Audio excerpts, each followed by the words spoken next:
Hi there, it's Sandra, and you are listening to the podcast A Duchess Like Us.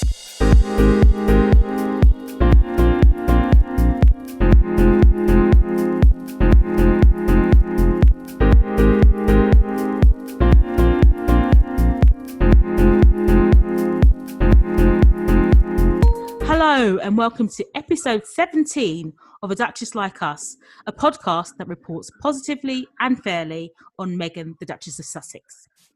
Today, I'm joined by my co-host for this episode. So would you like to introduce yourselves, ladies? Oh, that's lovely. Thank you. I'm Gayle Edwards, always found on Twitter at Breakthrough Diva, lamenting, ranting and supporting my faves, Duke and Duchess of Sussex. Otherwise known as Harry and Meghan. And I'm Nelly. And I'm your foul-mouthed sister from over Hadrian's Wall, and I'm drinking a lovely, very strong Merlot this evening. Oh, that's nice. Very nice. Okay. This last, I would say, month, and especially this last week, has been very interesting for us Meghan fans and Sussexes fans in general. Meghan has been seen on several Zoom calls and virtual summits. And this week, she was part of, on Wednesday that is, she was part of the Fortune's Most Powerful Women's Virtual Summit, where one of the topics that she discussed was social media and humane technology. And then we had the Sussexes doing some joint appearances together. The first one was last week, where they were together and made an appearance on the Times 100 TV show, where, amongst other things they talked about, was they asked people to use their voice by voting. Of course, the UK press lost their minds. Oh, of course. Not just their minds. They lost all sense of any kind of reason. They lost their marbles. They lost control. Everything. They are in absolute meltdown, poor loves. Yeah, bless them. So anyway, after that, on this Thursday, we had Meghan and Harry doing a joint interview with London Evening Standard, and they kicked off Black History Month here in the UK. And in their interview, they made a lot of very interesting and not controversial, but very interesting comments that I personally found were really, how can I put it, enlightening and inspiring. And we'll talk about it later in a few minutes, but Harry made some fantastic comments, which made me realise that he now understands more about the Black community and what we go through. So in that interview, they launched their Black History Month Next Generation Trailblazers list, which is in the Evening Standard, but you can find it online if people want to have a look at it.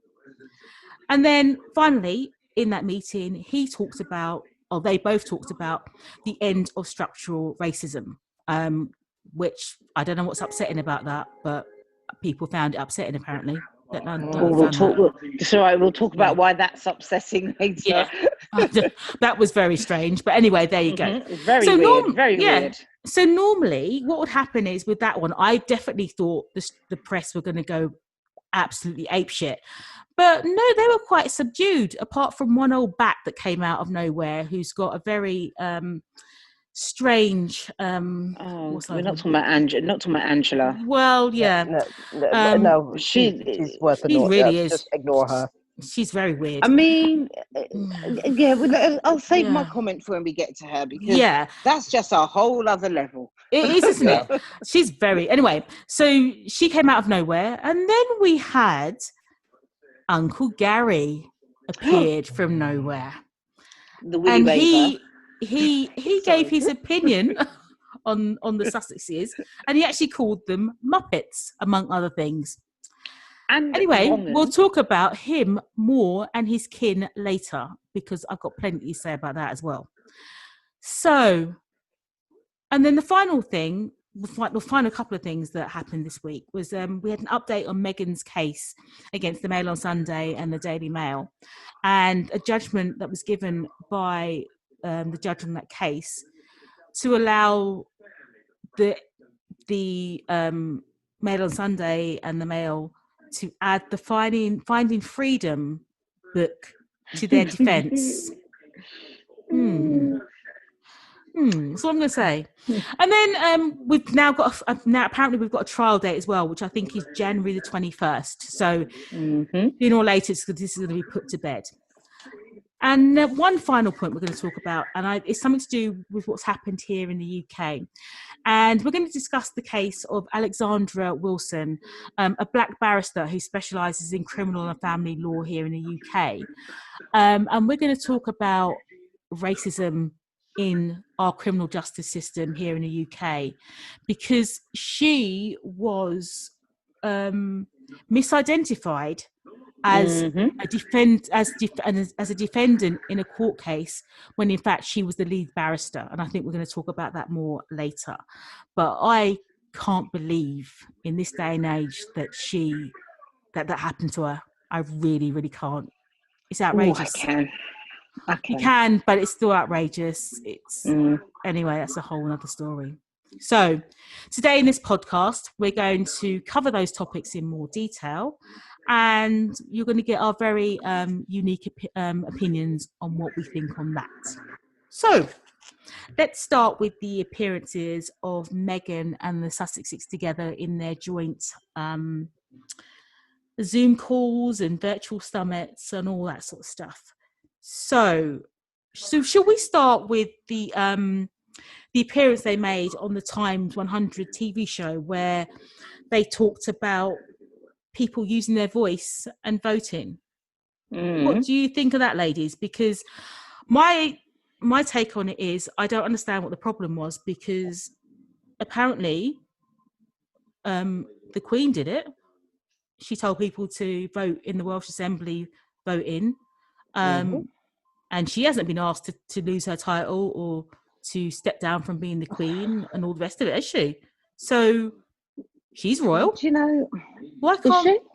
Yeah, well, that's what I thought. I heard last I heard she was royal. She's royal. Not according to Taurus Riley, she ain't. Anyhow, I jest.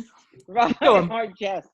For those of you that don't know, go and look up Taurus Riley on Spotify, the song "She's Royal." Anyhow, and tell me if that's your queen. But as I was about to say, this is a very, very strange.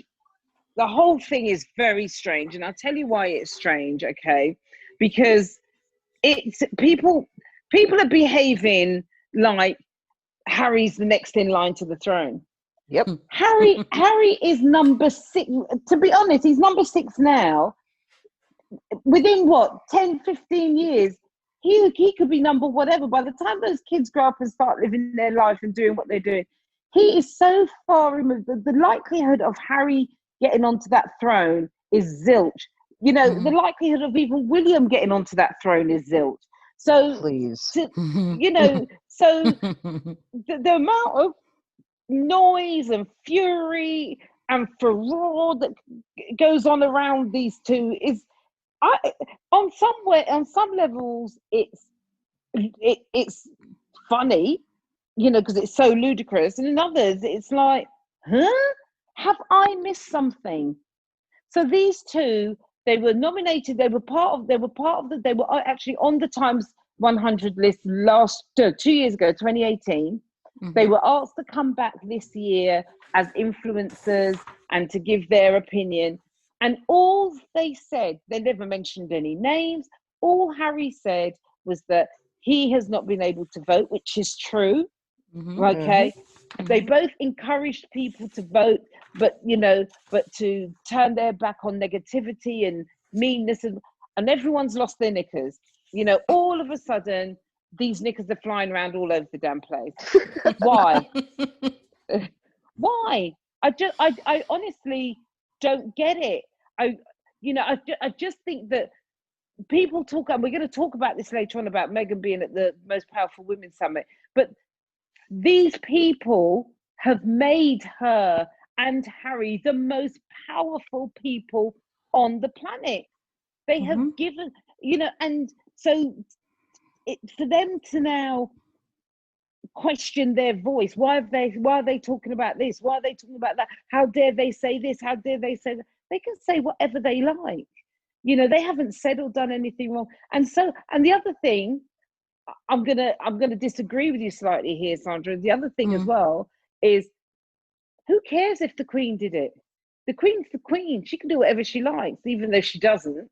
Right? We know she's ineffective. She's not a real leader as such. She's a figurehead. But she can do whatever.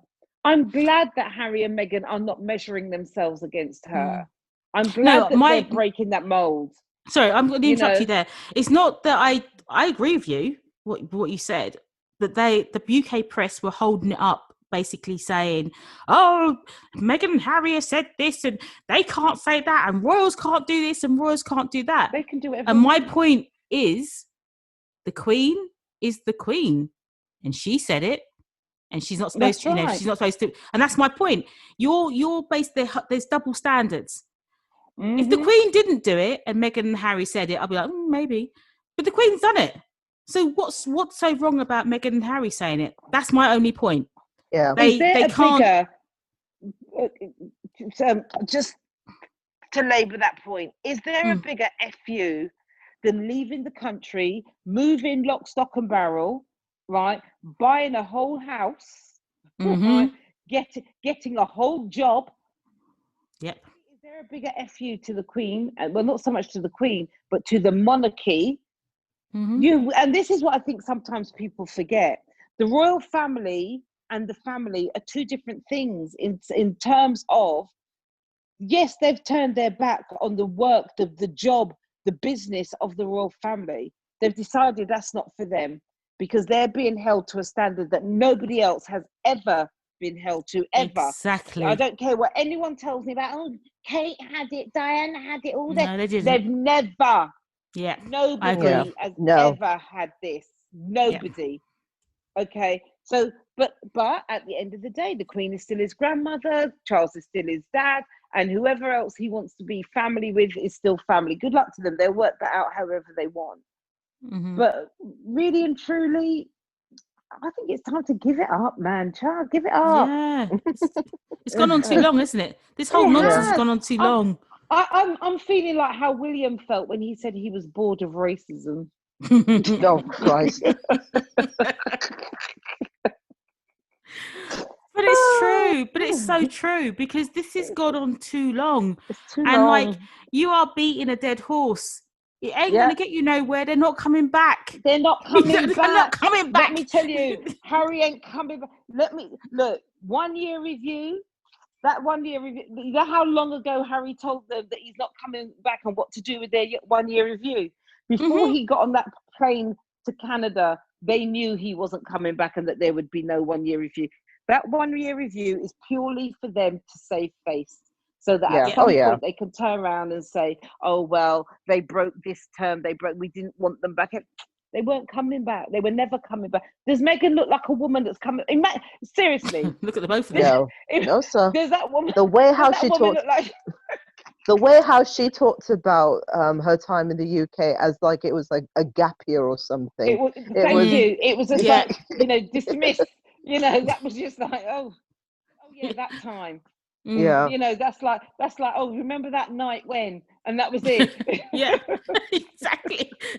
But yeah, that's why I just said compared it to the Queen, because the double standards are ridiculous, and you've got the monarch saying something, and as I said, the boy's part of the family, part of the royal firm. That's what it is, the firm, and you still carried on like he didn't even say vote for Freddie Smith or John Jones. He just said register to vote and vote.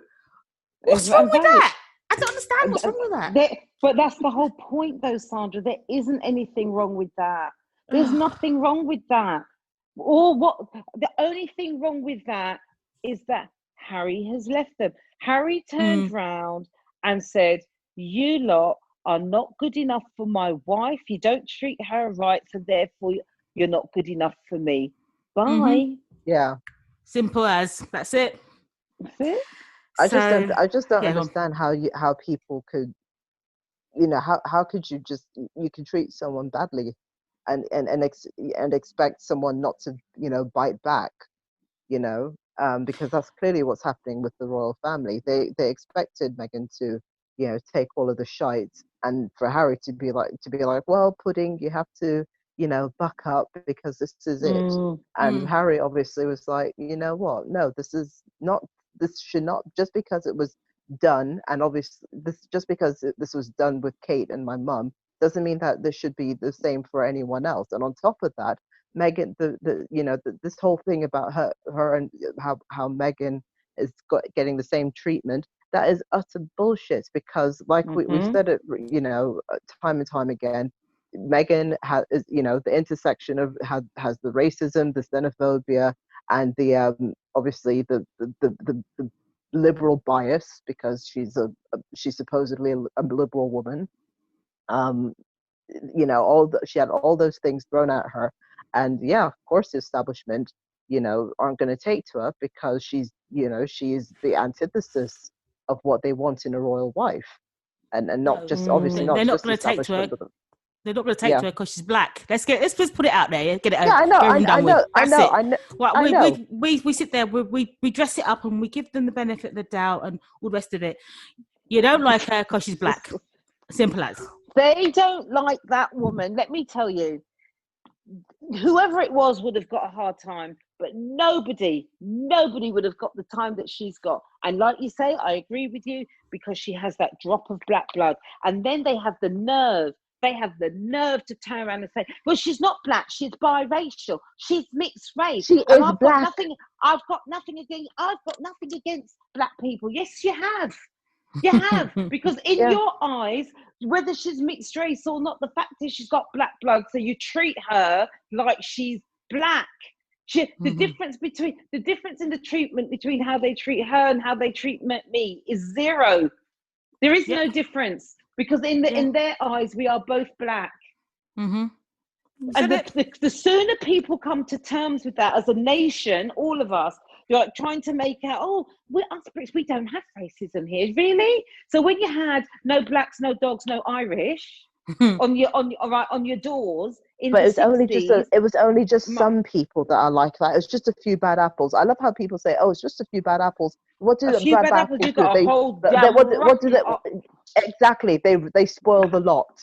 A few bad apples spoil the bloody lot. They've got a whole rotten orchard going on there about a few bad apples, my foot. It really it irritates me so much, the whole racism thing. And the thing is, I say it often, I've written about this and spoken about this so many times, because I'm stunned how a country that in 2012 was able to come together to put on an Olympics the way we did. I'm not saying we didn't have problems. Of course we had problems. We still have issues then, but at least we had hope. And in 4 years, that idiot David Cameron and Nigel Farage allowed themselves to be bullied by Nigel Farage and his cronies, right, till we are now in this situation we're in with Brexit. And because of that, it's just created divide after divide after divide. People are finding reasons to fall out with their flipping neighbours with now. It's ridiculous. So yeah, and the unfortunate thing, as we've spoken about before on this podcast, is that Meghan came at the same time. Meghan arrived on Harry's arm in 2016, the same time we were going through Brexit. Exactly the same time. So all that's done is really amplify and magnify the chasm that the Brexit vote in June created, and then in July arrived to Meghan. Yep. It's sad. Maddening. It's sad. This country is going to the fucking dogs, mate. I'm telling you. So anyway, sorry, we digress. Sorry, let's go back to what we were saying. So then Meghan took part in Fortune's Most Powerful Women as a virtual summit. And she spoke about digital media, social media, and using technology humanely so that we treat people better on that platform. And I was taken aback, not taken aback, because it was such common sense. If you treat people nicely, they will behave nicely. But it doesn't seem to be happening at the moment, which is it's really sad. So anyway, she took part in that. And then we had the interview to kick off Black History Month. And Black History Month here in the UK is very important. It is part of the school's education system. You know, we and white people here learn about the history of and the importance of Black people in our society. And I'll give you one example for Black History Month. The first Black consultant doctor, his name was James Samuel Ryson Russell. He was born in 1863 and he died in 1939. He was a consultant at the National Hospital of Neurology and Neurosurgery. He was educated privately in Scotland. He studied medicine and surgery at Edinburgh University in 1882 to 1886. When he graduated, he came down to London and he practiced at St. Thomas's Hospital in the city. And then he got his consultancy at the National Hospital, which is, if you know London, it's just around the corner for the Great Ormond Street Hospital for sick children. That is a world-renowned centre today for neurology and neurosurgery. This man also had a private practice in Wimpole Street, which is the heart of private medicine in London. And he practiced there until 1939 when he died in his consulting rooms of natural causes. This guy was the first Black consultant, and this was in the 1890s. This is our Black history. That's how, of course, important it is for people to learn about it. We didn't just come here after Windrush in 1948. We've been here for hundreds of years, and we've played an important role in medicine and other industries in the UK. And I think that Black History Month is so important because we need to learn about people like him who were trailblazers in their field. Ladies, got anything else to say? Well, for me, I came into British Black History Month quite late because I came to this country quite late. I say quite late, later in my life. I came over for university. But for me, growing up in Jamaica, every every month was a Black History Month, because Jamaica celebrates their national heroes, and in our particular sort of curriculum, we learn about our national heroes, and also we learn about Mary Seacole, who is of course on that list of 100 Black Great Britons. So for me, I'm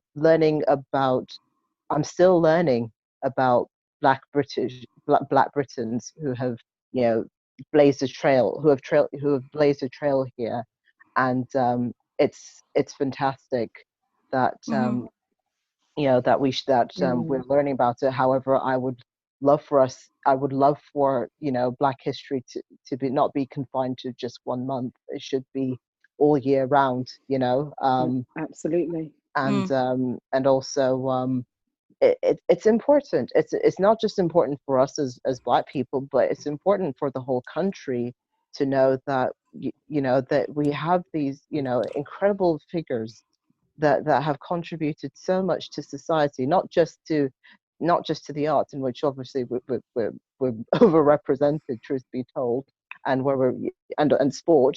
That's what but I think it's very important that we learn about just that, for example, that doctor you just mentioned. I've never heard of him before, and thank you. So thank you for that. Yeah, Sandra. And it's also very important that Black history be taught in all schools in all parts of the UK. London is London is an Exactly. exception because it's so multicultural. You know, you go outside of London and it's an entirely different story. I mean, look, for example, I live in Scotland. It's not, it's mad white. You know what I mean?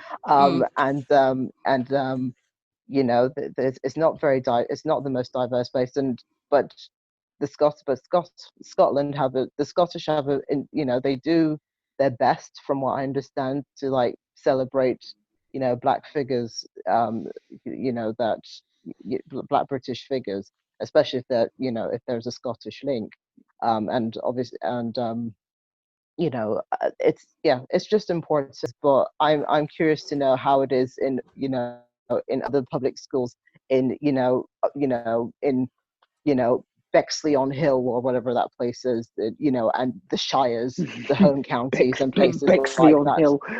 Does that place exist? I don't know. You got Bexley Hill from Bexhill on Sea. That was a combination. Yeah, exactly. It's a combination. But yeah. That's me. Oh, sorry. Go ahead. Okay. Yeah, no. That's me done. I agree with you that Black history needs to be more widely taught. I actually think we've taken a step back in some cases. You know, back in the early 90s, late 80s, early 90s, there was a touring show called Black Heroes in the Hall of Fame. And through that theatre show, I learned loads about different Black heroes. You know, people like, you know, Garrett Johnson, or whatever his name was. Garrett, I can't remember his surname, but who invented the traffic lights. You know. Oh yeah. Mm-hmm. And then even Edison's assistant with the light bulbs and all this kind of stuff. Things that we didn't know, because when I was being schooled through this education system, there was zero Black history. Black History Month is something that has come to being since I've been a fully grown adult. You know, Black History Month is not something that has been inherent within the UK curriculum. I know it's more prevalent now because obviously my daughter's just been through the school system, and I know that they've done many things over the years. But what I will say, and I know we've got a lot to talk about, so I just want to keep this really, really short, is that Black history is not just about celebration. Yes, I get that. But for me, as you so rightly said, Nelly, it's about awareness. It's about, because I think when people are fully aware of the contribution that Black people have made, you know, to this country, to Europe in general, you know, we weren't all just sitting under a tree in Africa. And then, you know, the slave masters came and got us. We went to work.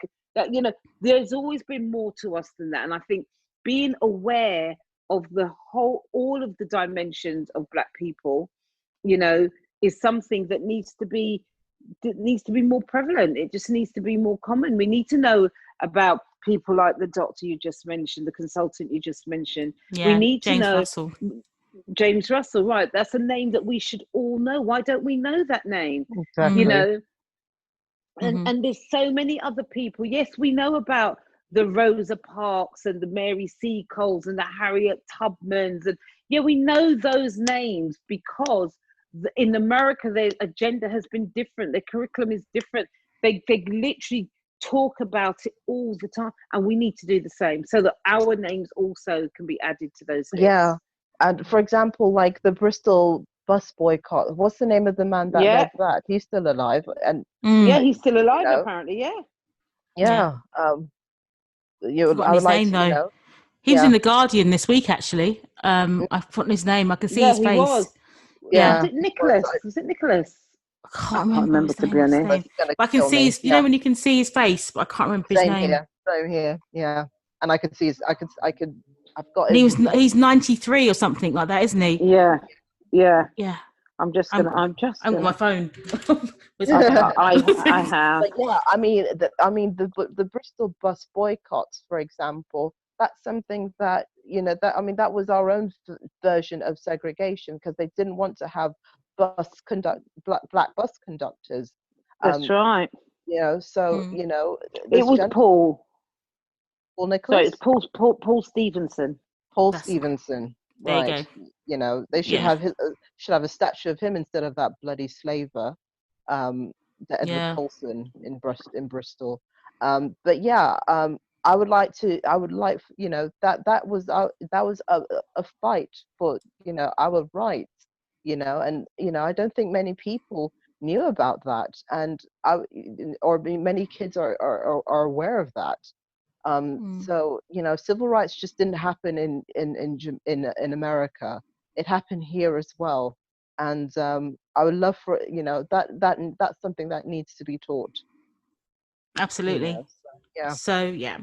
So again, I think that Harry made some very good points about Black History Month and what it's like. I'll start again. I'll say it again. He made the point that he has, as he said, awoken. He's now more aware of what Black people are going through because he's married to his wife, and now he sees things differently. And I think that's kind of quite brave to admit, because he freely admits that he thought he knew what was going on, but clearly he didn't, and now he acknowledges that he didn't. And he said something very profound to me, in that he said, this world has been built by white men for white people. And that really struck a chord with me, that he's actually realized that, because you know, as a Black person, we see things differently.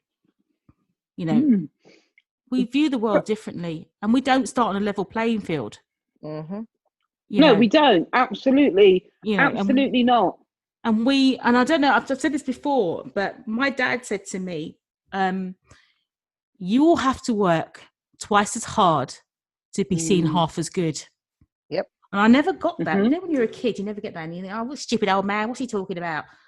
And he was absolutely right, Yeah. because I know that I am, in some cases, head and shoulders better than some of my work colleagues. I'm not being arrogant, it's a fact. But because of the colour of my skin, I'm seen differently. And that's really, how can I put it? It's something you grow up with. It's part of our existence. Yeah. You know, and it shouldn't really be. is. It shouldn't but be. But it, yeah, you say that, but it is, because your dad said that. Your dad said that to you, okay, when you were growing up. Yeah. I've got what, 15, 20 years on you, and my parents said it to me.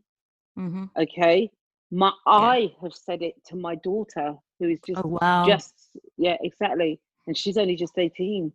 Right, because, and the sad thing about that is that it shows that nothing has really changed. You know, because my parents were saying it to me when I was growing up in the 70s and 80s. Your parents were saying it to you when you were growing up in the 80s and 90s, right, and early 2000s. You know, and I'm saying it to my daughter now, who's growing up in the mid 2000s. So you know, that's sad that we still see ourselves like that, because there's something about that statement as well that signifies, and I may be very controversial here, but it does signify less than. We are not less than. Exactly. Okay, we are not less than. Yeah. So we need to stop acting as if we're less than. Okay, as I talk a lot to people about the Grateful Dead, we are no longer the Grateful Dead. Okay, we're not waiting for anyone to show up and save us or rescue us. We are our own heroes now. Okay, there are enough of us around. We've got enough first gen, second gen, even third gen now coming up to be able to be our own heroes, to create those legacies, create that generational wealth. We've got all that now. So we need to stop looking and thinking waiting for the recognition, the acknowledgement, the savior. It's here. It's us. But the thing is, I've said what my dad said to me, but I don't believe it. I know that I'll work as hard as I can and I'll get what I want. So If I want to start a business, I can and I will. And it will succeed, you know. But I know that I'm going to put the hard work in. But like you said, I don't have to rely on somebody to I don't know, open doors for me. If I want to do it, I can do it. I've done it before and I'll do it again. You know, I can change careers. I can do exactly what I want. And I think that's what we should be telling our kids. Amen. Yeah, absolutely. That's what we should tell our kids. But, you know, my dad said it to protect me and not to sort of dampen my hopes, but he, you know, be realistic. He's trying to be realistic and trying not to hurt me, you know, but, you know, it's sad. It is very sad. So anyway, it is sad. Go on. You can say. I was going to say it is sad, and it's sad that, you know, we still have that same structure is still in place. You know, as I said, I've said it to my daughter. I've said, look, it's all right. You know, your friends who come from these families that have got these great legacies, their children are going to be fine. You know, they don't have to get the results that you need, because they're going to be fine anyway. I remember when she did her GCSEs, one of her friends was celebrating that she got one GCSE, right? She got a grade 6 in maths. One GCSE? One GCSE. She failed and she was celebrating. And I said to my daughter, you watch 10, 15 years time, right? When you have a school reunion, she's going to be the one that's going to roll up in her Porsche because she's got family legacy. Mm-hmm. They're not going to see, so what, she got one GCSE, they'll see her all right. She'll be fine. I said, you try and see what you can do out there with one GCSE and a grade and a grade 6 and a grade and not, what was it, grade 4, that was it. And I said, and a grade 4 basically a D. She got a D. Yeah. Shame. I said, you try and see what you can do with that. God.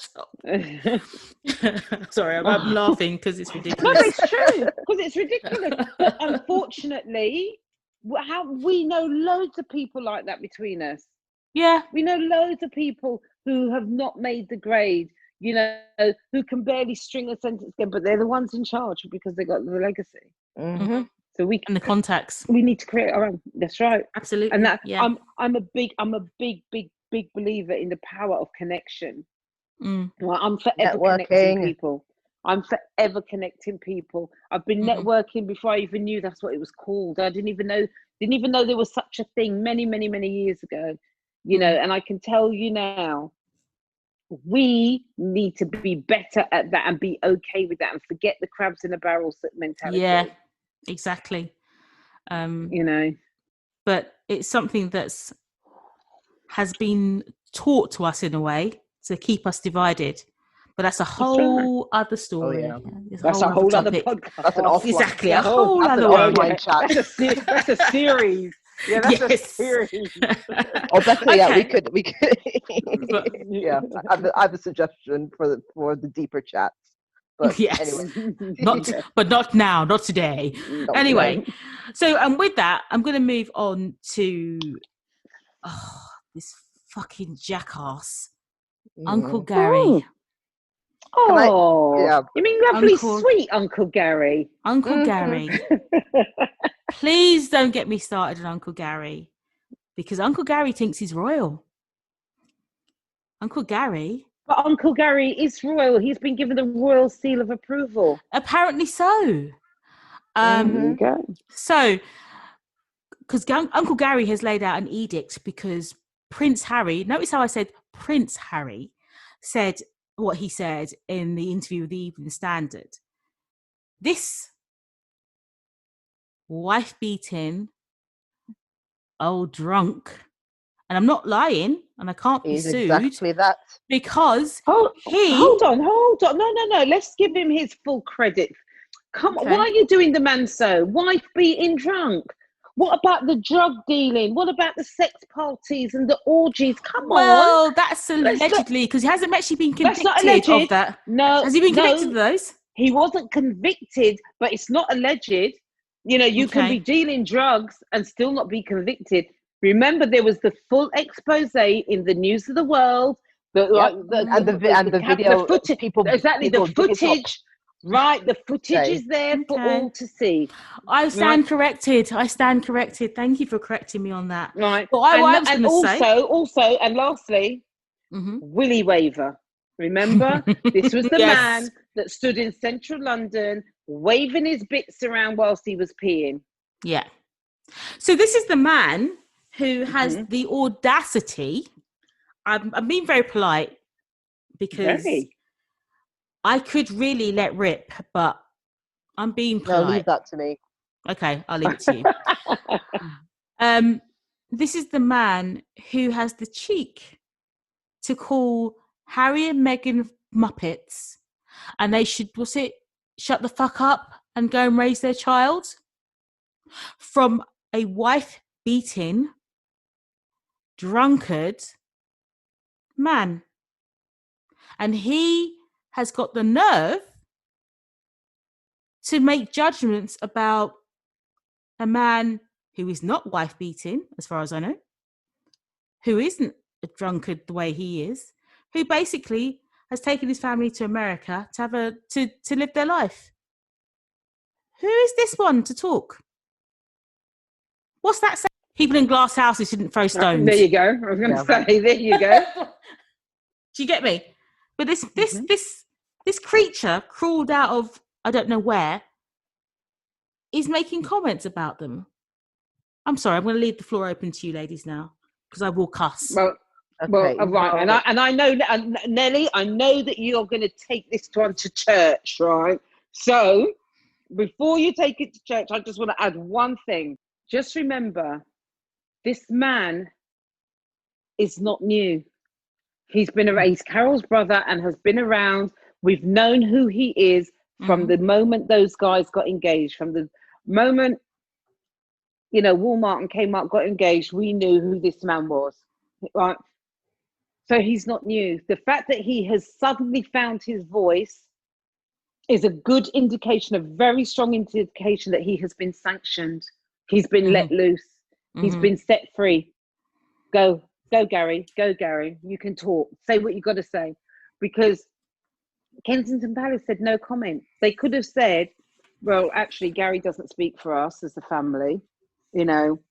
As you know, he's not a member of the royal family. They could have said anything aside from no comment. Yeah. But they didn't. So I don't care what anyone wants to say. I know that man has been sanctioned. But really and truly, you know what's worse? And I hate it, but there is a section of this population that hang on every word in the Daily Mail. And if you see the comments, they made me physically sick. The way people are standing up, supporting, cheering that man on, as opposed to a young couple who all they wanted was a bit of peace and quiet. And everyone keeps saying, I thought they wanted privacy. Why don't they shut up? Go and read a damn dictionary. Find out what the definition of privacy means. Go and find out what it means. I want my privacy. I don't mind going and standing up on a stage and talking about whatever you want to talk to me about regarding branding, marketing, communications. I'll do it all day long, but you're not coming in my bedroom. I don't want you in my bed. I don't even want you in my house, much less my bedroom. That's privacy. I don't want my daughter's face plastered everywhere and people to be able to say what the hell they like about. That's privacy. And people don't seem to understand. They don't understand that. They wanted some peace. They wanted privacy. They wanted to be able to do what they're doing without constantly being nitpicked over what they're wearing, what they're saying. And at least it's still happening here in the UK, as we're seeing now. Uncle Gary's lent his voice to the whole thing. But at least they've got peace where they are. They can close their front door and they know that Ingrid Seaweed isn't going to be outside the front door, right? No, nor is the little devil Levine, bless her, right? Because that woman's got problems. I think her and Andrew are friends. I think they're friends. I think her and Andrew are friends. They probably go to the same parties because her obsession is unreal. Like that's unreal. That's not normal. Not for somebody. And the same with all of them women there on Loose Women. It's not normal. No. Why isn't someone standing up? This is why do you know what? Denise Welsh, I could take her or leave her until this, because at least she's saying, oh, for God's sake, there's something else we can talk about. Leave them alone. You know, why isn't somebody actually Lorraine Kelly? I used to love Lorraine Kelly. I can't stand her now. I can't bear Makes me her. sick. But you know what? Because of her. Right? But you know what? I was off. I can't work with that woman. But you remember? So I'm gonna just jump in here. Do you remember when I don't know if you saw the episode? It was on YouTube, and they had the producers from The View who were over in America watching. Sorry, the producers of Loose Women. Went over to America and were in the audience of The View. And I can't remember who was the host that day, highlighted them and said, oh, there's the producers of the Loose Women and they're like a version of us. And they were talking about Meghan. And the producers of The View, they said, well, what do you think about how Meghan is being treated? And the producers of The View went, I'm paraphrasing, something like, of Loose Women, said something like, the press, I wish they would leave Meghan alone. They're going in too much now and it's getting ridiculous. They just need to leave the woman alone. Some words to those effect. But yet, those two-faced bitches have come back to the UK and that show is hounding Meghan. So how can you do that? How can you go over to America and say, we're from Loose Women and we want to see how you do The View and they're being horrible to Meghan, and in the next breath they're back in the UK hounding the woman. Yeah, and that particular episode, I think that was when Meghan had the baby shower in New York, and whenever, and it had that stupid Abby Huntsman woman on who was just low rent Meghan McCain at the worst, at the worst time. She just a dumber version of Meghan McCain. Yeah, but she was talking about, it's so over the top, having a, it was going by like literal Daily Mail headlines, talking about how it's 500,000 and it's very ostentatious and royals are not like that. I'm like, bitch, you barely know what a royal family is. Shut the fuck up. Anyways, I'm gonna have my word about Uncle Gary and his bald-headed trying to do that. Here we go. He could eat all the all of them. Fuck that guy forever. I mean, let's be real. At William and Kate's wedding, he can eat all the dicks. No. He was not allowed to sit with the family. Remember that at William and Kate's wedding, he was not allowed to sit with the family. True.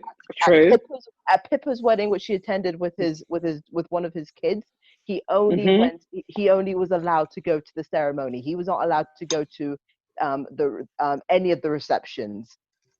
He was only invited to the ceremony. This man is clearly was clearly never really on everyone's. Well, he clearly loves his family because he was treating them to all those yacht trips and stuff when he had his villa in Spain. I mean, all those shots of Kate back in the day on the yacht in her white bikini, that was his yacht, and that was where the Middletons and William they were vacationing. That was all him. That was all his lot. But he's always been he was always been a wrong 'un.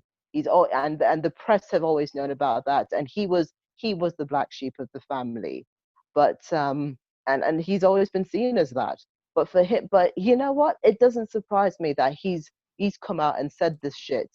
It doesn't surprise me at all, because I'm sure he does speak to his daughter, his big sister, and she's probably telling him all the bullshit.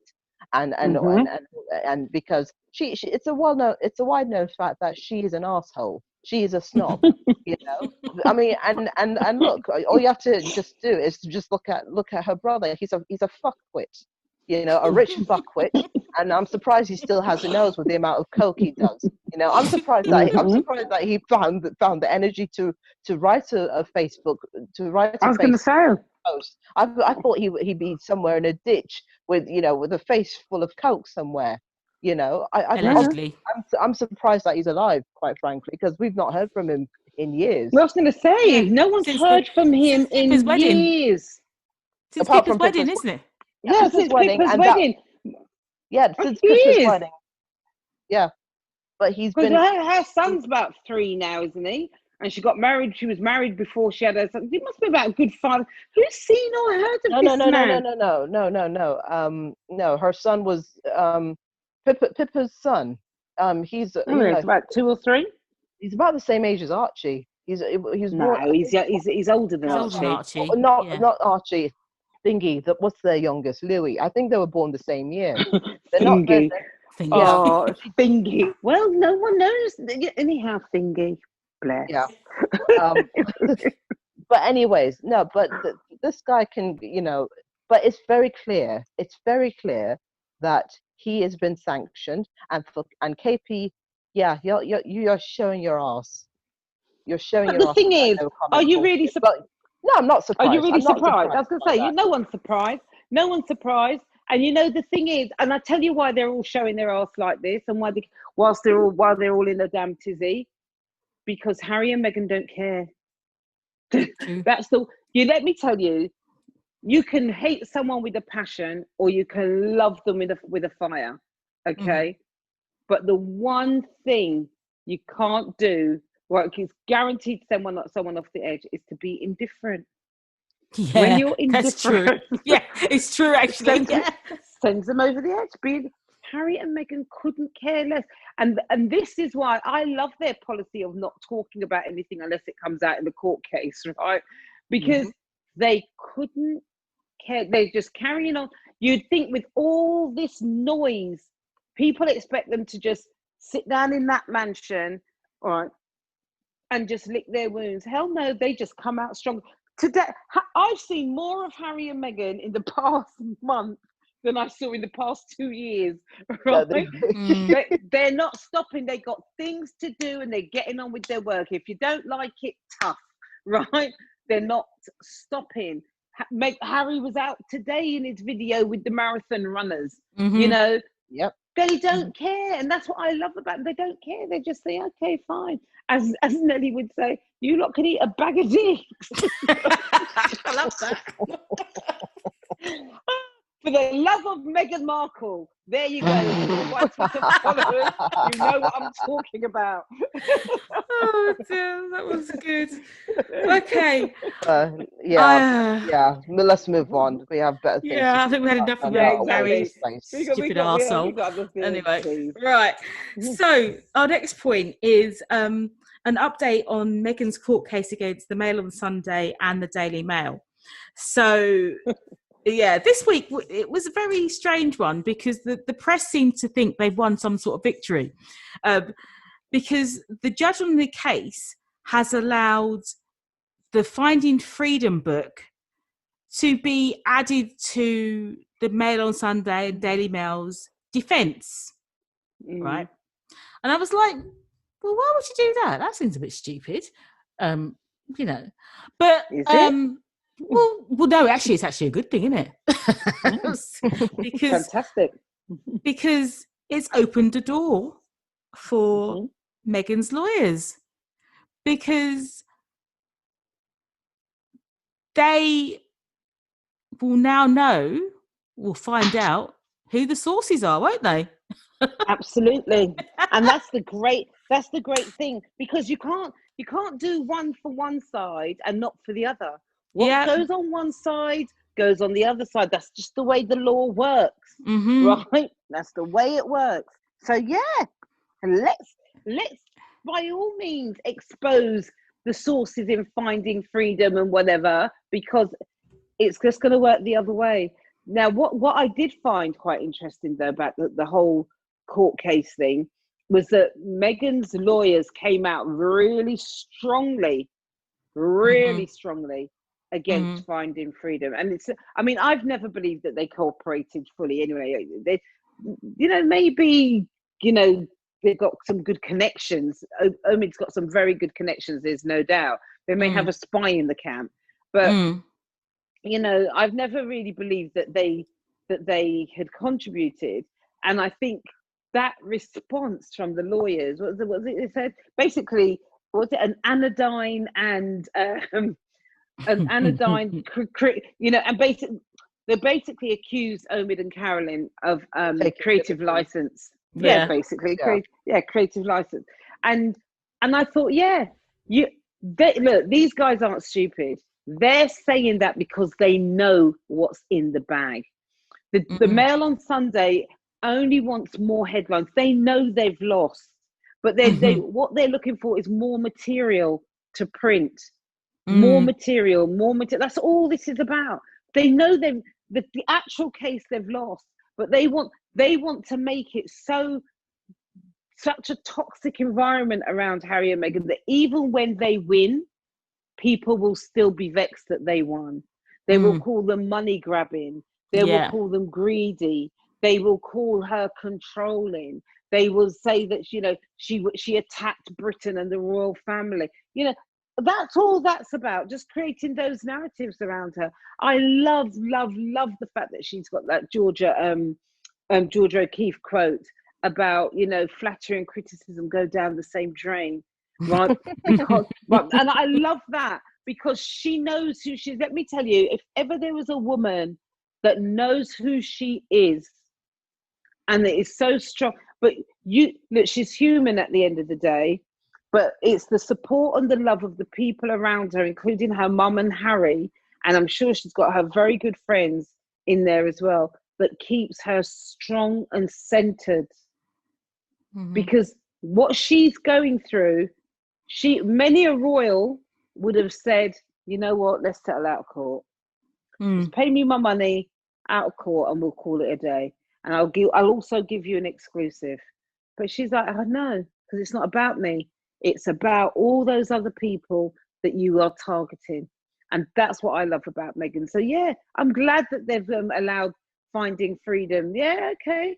I mean, first it seemed weird because you think, well, hold on, the book was written and came out nearly a year after the court case was started. So, exactly. But the great thing is that it now sets precedent. It sets precedent, and that's the good thing. So it's a case of watch this space, because I think the trial starts on January the 21st, 2021. Unless COVID is really bad or whatever's happening.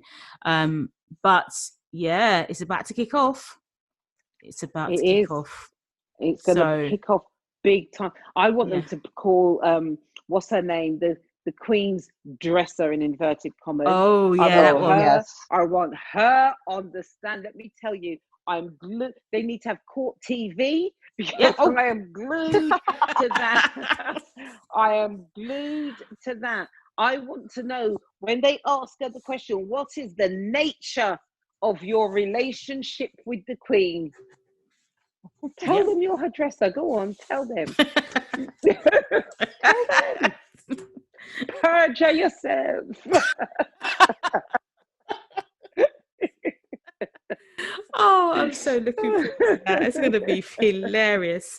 So with that, let's move on to our final topic, which is before we move on, just the last word on that kind of ties all of the Meghan stuff together, and Harry.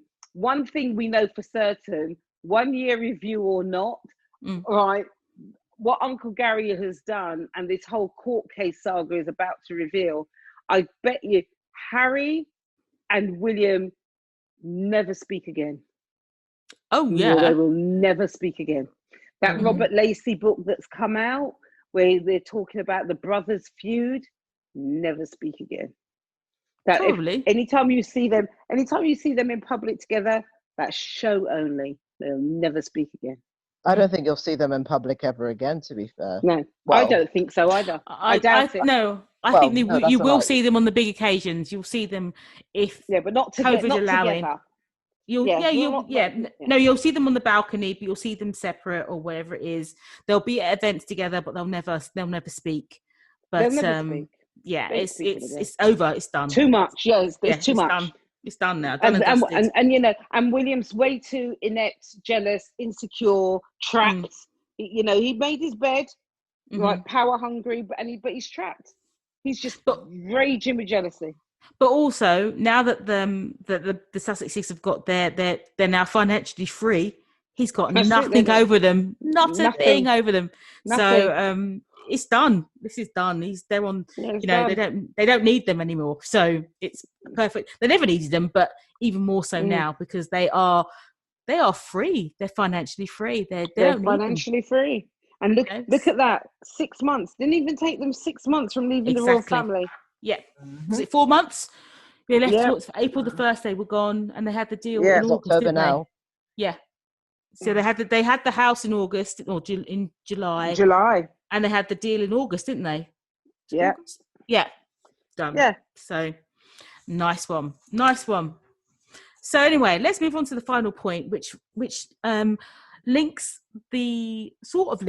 up in terms of topics, the court case and the legal system in the UK. And we want to talk about the black barrister called Alexandra Wilson. Now, this story had me raging for a couple of days because I don't know, I shouldn't have been, but I was just outraged by it. So basically what happened was Alexandra is a barrister and she specialises in criminal and family law here in the UK. And so she will go to court and she will be an advocate for her clients, you know, in whatever cases it is. So in this situation, Alexandra rocks up to court to do a day's work. And 3 times by 3 separate people, she was mistaken for the defendant rather than being the legal advisor or the legal advocate. So when she arrived at the court, the security guard said, well, who are you, love? And rather than go down the list of the legal teams, he went down the defendant's list, right? That's strike 1. When she got into court, into the actual court systems itself, and they actually let her in, she was making her way to the court that she's going to be in to defend her clients. And a journalist, as she was going to go into the courtroom, a journalist stopped her and said, "Oh dear, love, you better not go in there because you got to wait for the people to, you know, wait for your legal team to arrive." And she was like, "I am the legal team," and they were like, "Oh, okay." So in she pops into the court. Before the woman even got in to put her bag down, she had a court usher screaming at her, telling her that she needs to wait outside and wait for her brief, basically, before she can come into the court because it was a secure area or whatever it is. And again, she had to tell the usher, right? You know what an usher is? An usher is you can come into the court now, Mr. So-and-so, come in. No one special, an usher, yeah? So no disrespect to ushers, but do you get me? And they're treating her, a barrister, right, an advocate for her clients, like she's a criminal, like she's the defendant. And all because she's black. That's the crux of it. Now, again, this woman is mixed race. And people will say, "Oh, but she's not really black, she's mixed race." Because that's the same argument they use against Meghan. Yeah. But in the eyes of everybody else, she's black. And that's why they can run down the defendants list. And that's why they can tell her, "Oh, you're not supposed to be in here." And that's why they can say to her, "Oh, you don't want to go in there. You need to wait for your brief." Because as far as they're concerned, she's black and black people are less than. They even now do you know how many black barristers, black solicitors, black lawyers there are? There's quite a few. We've even got whole organizations and associations, dedicated to black people in the legal field. But yet still here we are in 2020 where people still haven't got the memo. We're no longer cleaners, bus drivers and nurses. Yeah. We've moved on. We now have professions of choice. But you know what the joke of it is, right? After the event, so she immediately files a complaint with the I don't know what they're called, maybe the Law Society or whoever it is, who deals with the court system in England and Wales, who immediately issued an apology and said things have got to change and rah rah rah. But after that, Alexandra said that she had three black QCs. And for people in America who don't know what a QC is, it's the Queen's Counsel. Queen's Counsel. And they have to, if you're a barrister still, but you're like a higher level barrister, you're Queen's Counsel, and you're basically, you can be called by the Queen to give her counsel, basically. You're like in the Queen's Club. So you have to interview for this. You have to qualify. It takes a long time to be a QC. And you have to jump through a lot of hoops. And it apparently takes between 3 and 5 years to qualify to be a QC after you've put in your experience of being a daily jobbing barrister. So she had 3 QCs contact her, black QCs contact her to say, yeah, love, this is what happens. And they are QCs. They are the higher paid barristers. So what the hell is going on in our court system? What do you mean? Well, fucked up. You sound surprised. Why? I'm not surprised. I'm just saying. But when you get to the level of being a QC and you put in the level of study and work, and people are disrespecting you like that, no, man, no, that's not right. That's not right. That's not right. It's not right, but it happens. As I've said, you've heard me say this many times on this podcast. If they treat Meghan, Miss Privilege, the way they treat her, how the hell are they going to treat me and you? We're nothing. We don't mean anything to them. So, yes, we put in all the work. Goes back to what you said before about what your dad said. You know, what I've said even to my own daughter, what was said to me. You know, even with all that work, she's a barrister. Right? She's got a recognised profession that everyone knows. To be at that level, she's put in the work. She hasn't just done 3 or 4 years at uni. She's done more than that. She's had to do her legal qualifications. She's done the work to pass the bar, right? But yet still, look at how they look down on her. Of course, that's not right. It's not right. It also goes to, a point that we've always known for a very long time. But obviously, Black people, even though we are 3% of the population, we are massively overrepresented in the judicial system as the defendants, as the people who go to prison. So of course, I'm not saying that I'm not shocked what happened to her, because obviously they're, as far as these people are concerned, they have in their line of work, they have definitely seen more Black defendants than barristers, and I'm not defending them. No, I'm not saying you are. Not right. But what I'm gonna say is that if she, what shocked me was, if she is going to the same courts that she goes to all the time, they should know her. Yeah. Right. So if I find out that it's a London court that she is in and she regularly goes to, and people are treating her like that, it's even worse, because they're doing it deliberately. It's not ignorance. They are actually doing it on purpose.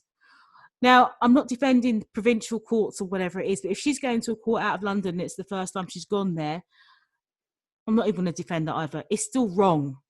It's wrong. I was going to say it's wrong on every level, no matter how you look at it. But I'm just saying, if it's a court that she's been to regularly and they've done that to her, for fuck's sake. She's got her credentials, right? Yeah. She has her credentials, regardless of what court she's in. She's got her damn credentials. Hi, I am Alexandra, and I am the barrister for credentials. Like, there's no. Why are you questioning the woman's credentials? It's ridiculous. And that's my point. It doesn't matter who you are or what you do. We are constantly being questioned. I've lost count over the years of the amount of conferences I've turned up to hotels, and I've been running late. Literally, I've only got. I like to have at least half an hour spare. So I'm running late, even though I'm early, and I've run in and I've said things like, oh, I'm looking for such and such an event, blah blah blah blah. Oh, they've already started without you. Have they? I'm not due on for another. No, they're already serving. What the fuck's that? What do you mean they're already serving? You know, what's that got to do with me? And I've said, what? I'm sorry, why are you telling me what they're serving? Oh, sorry, we thought you were part of the hospitality or the catering team. No, I'm not. I'm the damn keynote speaker. Mm-hmm.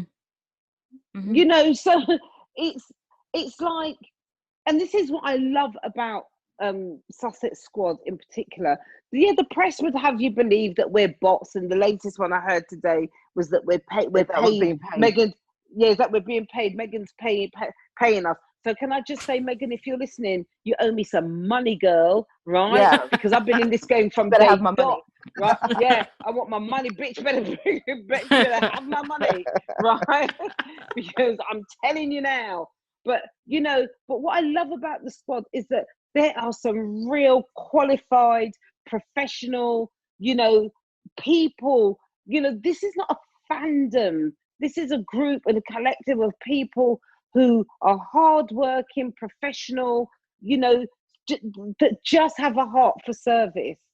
Just have a heart for service.